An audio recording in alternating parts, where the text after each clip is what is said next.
Okay.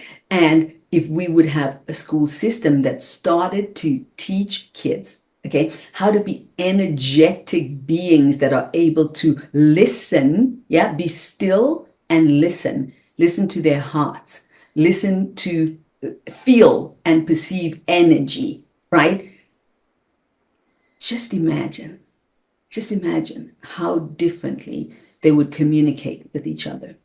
The bullying, the depression, the tendency towards negativity and sadness and tantrums, we would be supporting to reduce that.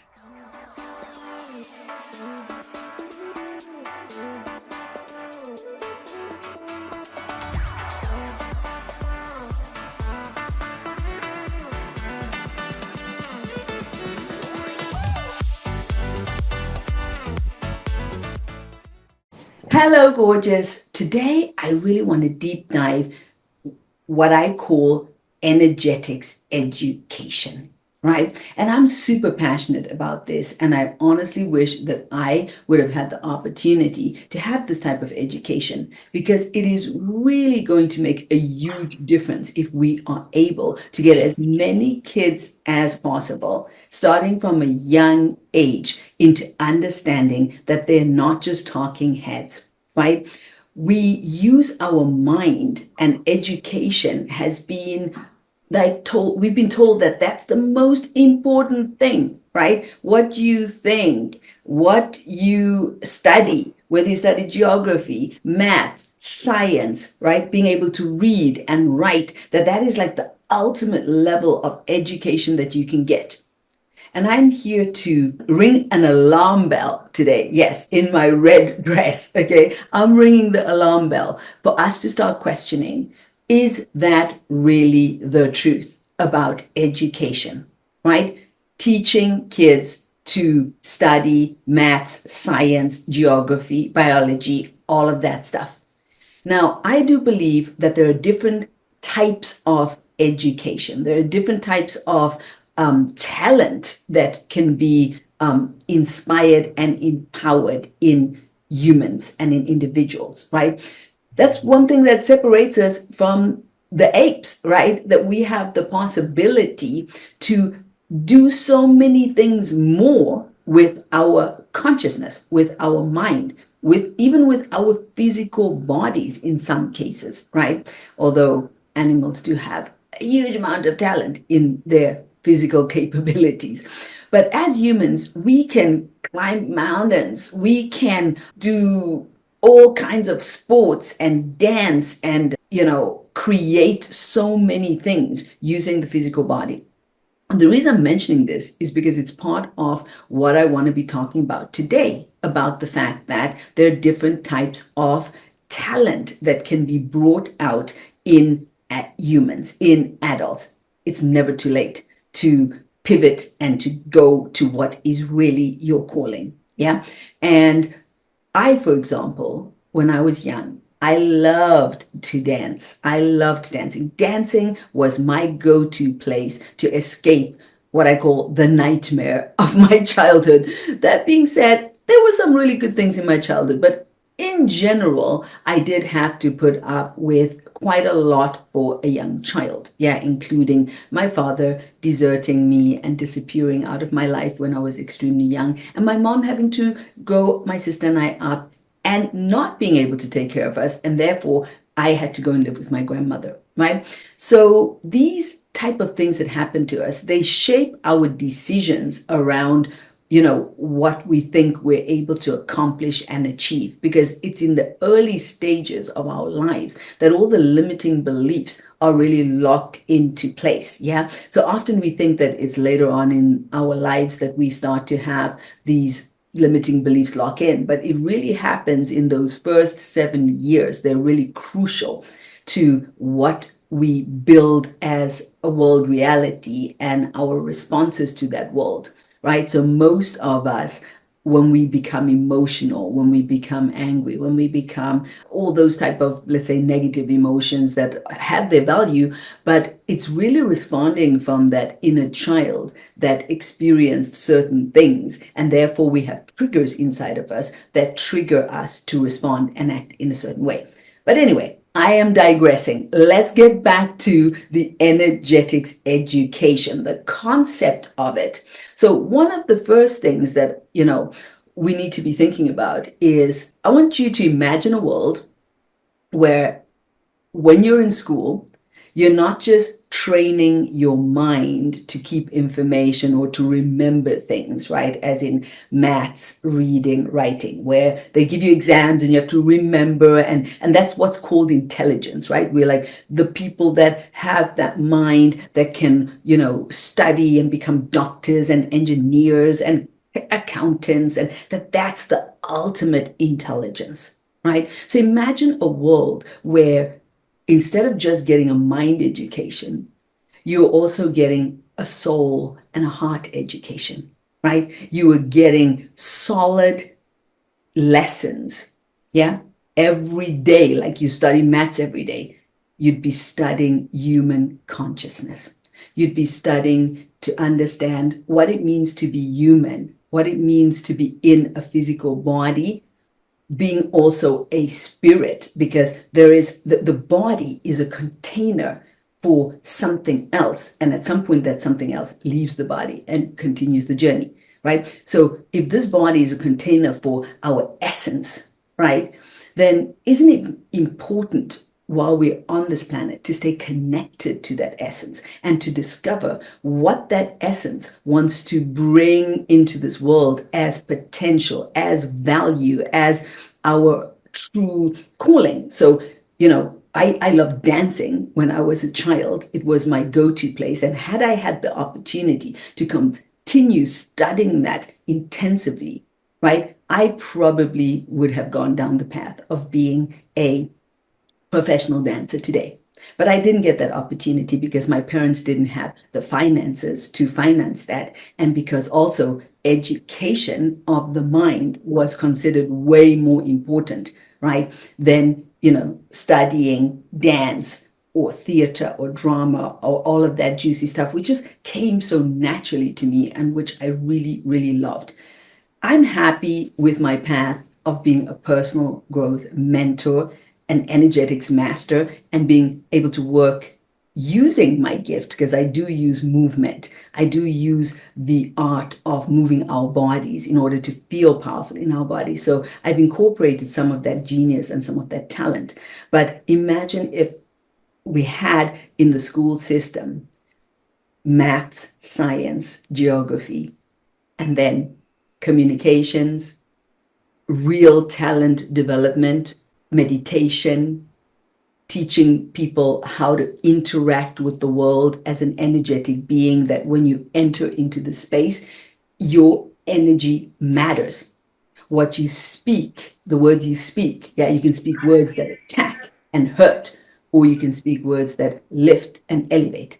So imagine if we would have those lessons, and with 5, 6, 7 at the beginning, as the same you would teach them to read and write and all of that stuff, they're already learning about themselves. They're about energetics, for example, sexually, right?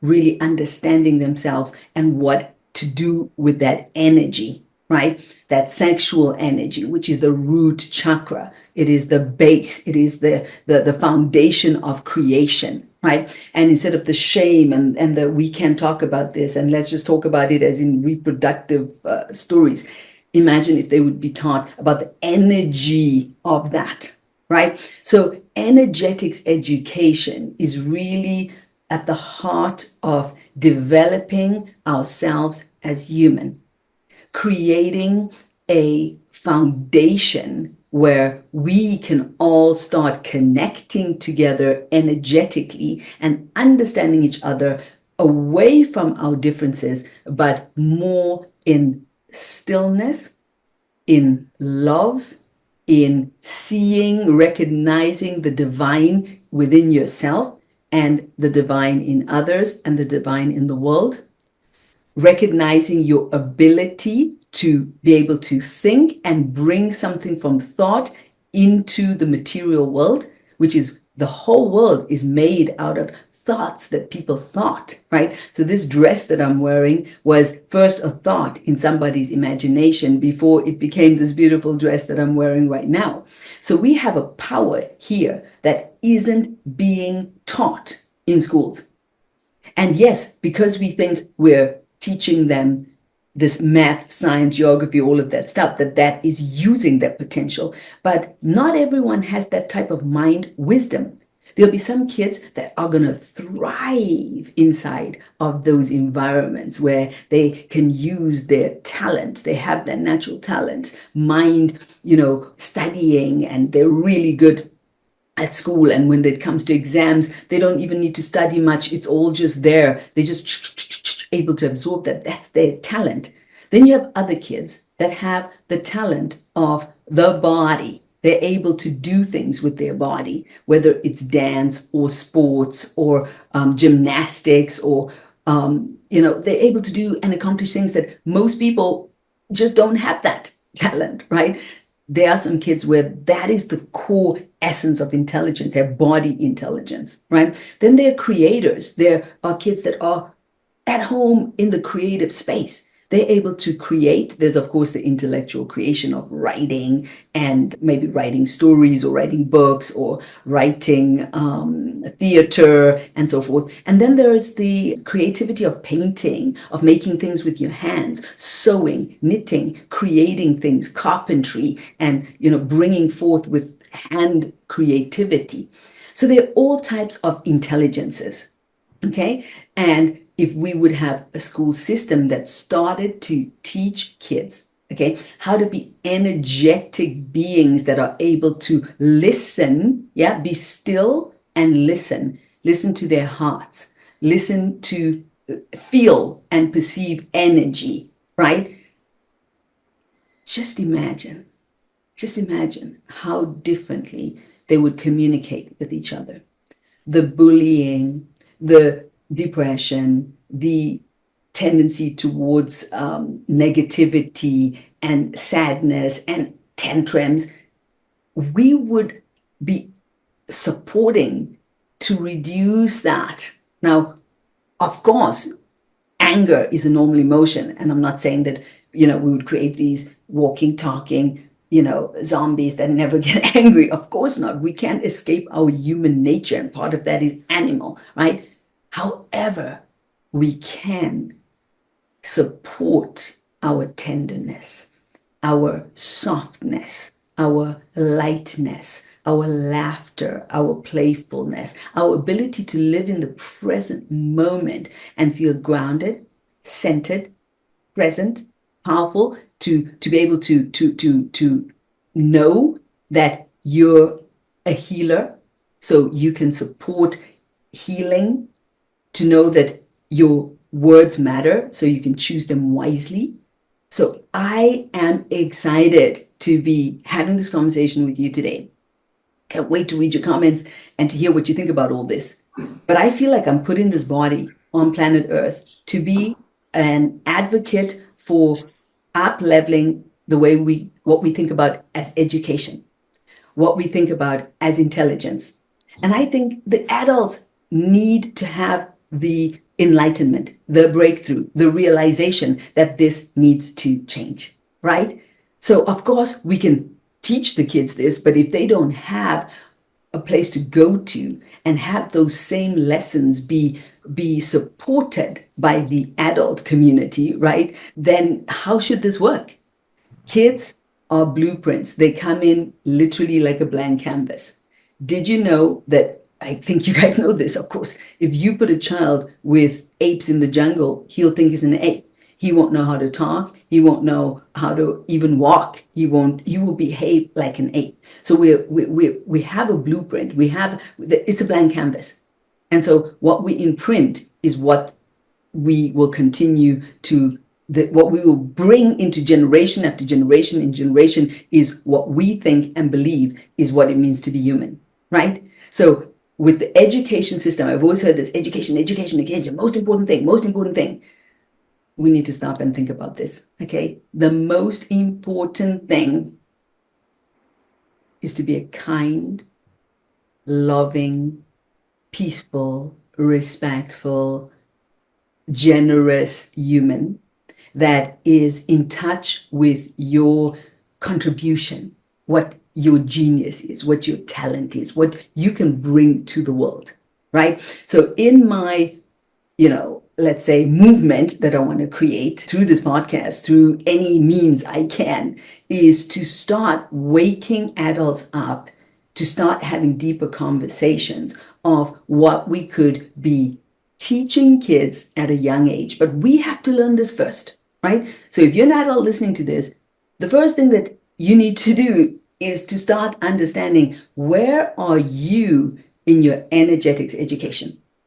What do you understand about moving the idea of intelligence away from mind into heart, into body, into frequency, into being able to understand this aspect of ourselves as human beings, right?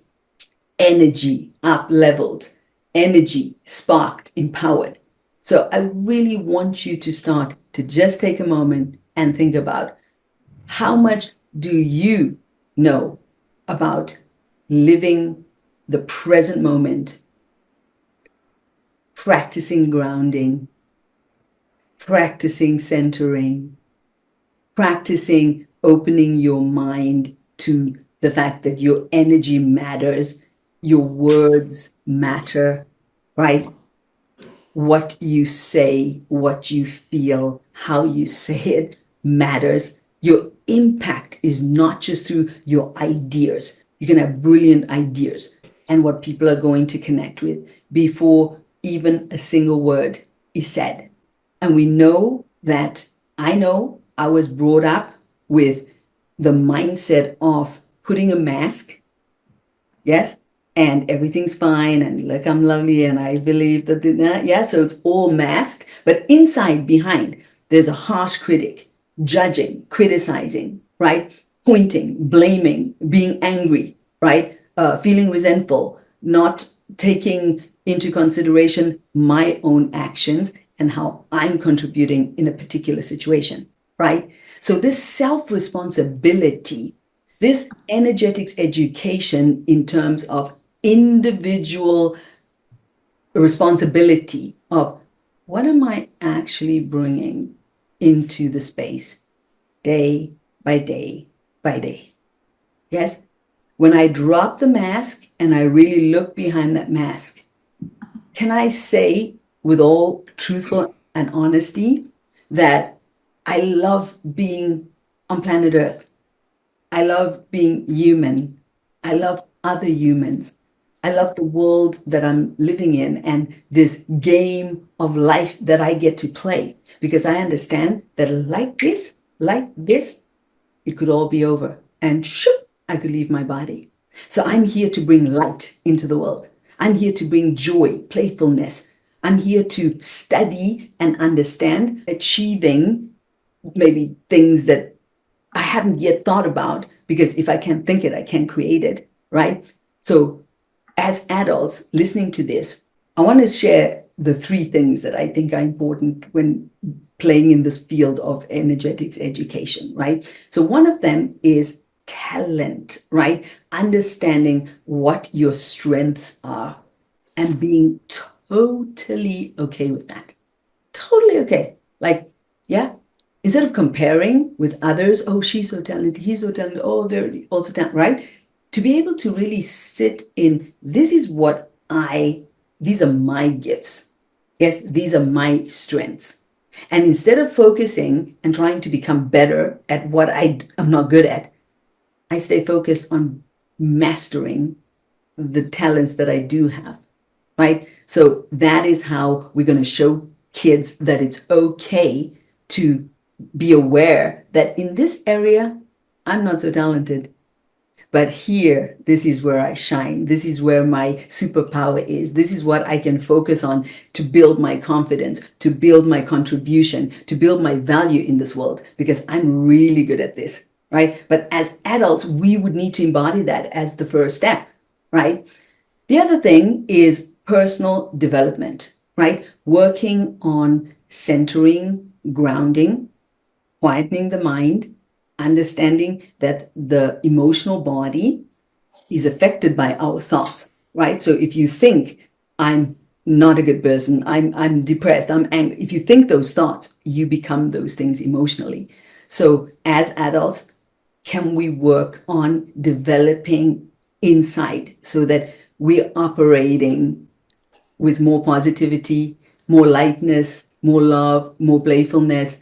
Yeah, we're showing kids centering, grounding, letting go. Yes. So that's the second element of this thing. And the last one is how we communicate with ourselves. Yes, the self talk, the personal, the way we speak about ourselves and the way we think and treat ourselves. And then how we communicate with others, right? Understanding that it's not just the words you're saying, because you could be with the mask saying, oh, I like it. But energy, people feel it. We all have that instinct. We all have that awareness. So we are able to feel that. So being able to communicate with authenticity, with certainty in your own voice, right? Instead of, oh, he's more smarter than me, she's smarter than me, oh, I better not say anything because I don't want to look stupid, right? As opposed to being confident in what, in your voice, developing your voice, knowing that your voice matters, your opinions matter, your contribution matters, right? So developing our communication. So kids are learning from us by embodying ourselves, our superpowers, and focusing on them. That's the talent. Yes. Being able to do the personal growth work where we show kids, yeah, you can be angry and you can feel that this isn't fair, but you can also let go of it, come back to the present moment, expand back into love, and just feel peaceful, powerful, and centered, and allow the world to be what it is and be yourself, right? So that personal growth work where we really be in that essence of our highest self. And then, of course, the last one, the third one was that what I said about communications, right? How we communicate with ourselves, developing that soft, gentle, loving conversation with ourselves, but also being able to power ourselves up. So go, Mahima, come on, let's get this thing done. Let's move, right? So how we interact and communicate with ourselves so that we can bring this beautiful, gentle, kind, loving communications to how we communicate with others and the world around us, because we are in communication with the world around us. Our thoughts matter, our actions matter, our feelings matter, and our decisions matter, right? What you decide matters, and it will affect your life. Your decisions create your life, right? So let's wrap it up, guys. I've loved spending this time with you, deep diving into what I call energetics education. Is one of my favorite topics. So stay with me. Stay with me as I continue to unpack some of these ideas that I'm super grateful that I can share with you here. And I'd love us all to start spreading the word. The world is ready for a new type of human. You know how we have like our computers are like generation point 0.5. So we need to go, and I've written it. I've done a TED talk on this, so you might want to go and listen to it if you feel inspired. Called Human 2.0. But we need to go to Human 2.0, 3.0, 4.0, Human 5.0. We need to be developing ourselves as humans.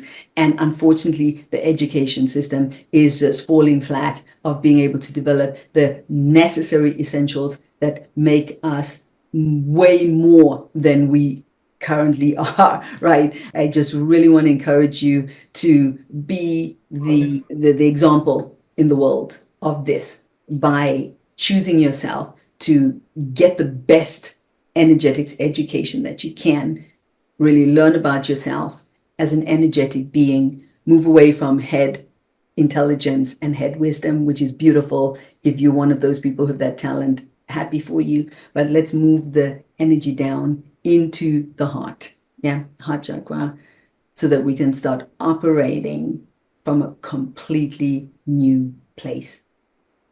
Thank you so much. I can't wait to meet you here on the next podcast and continue having powerful conversations that hopefully help us all to become better, more brilliant, more light loving humans.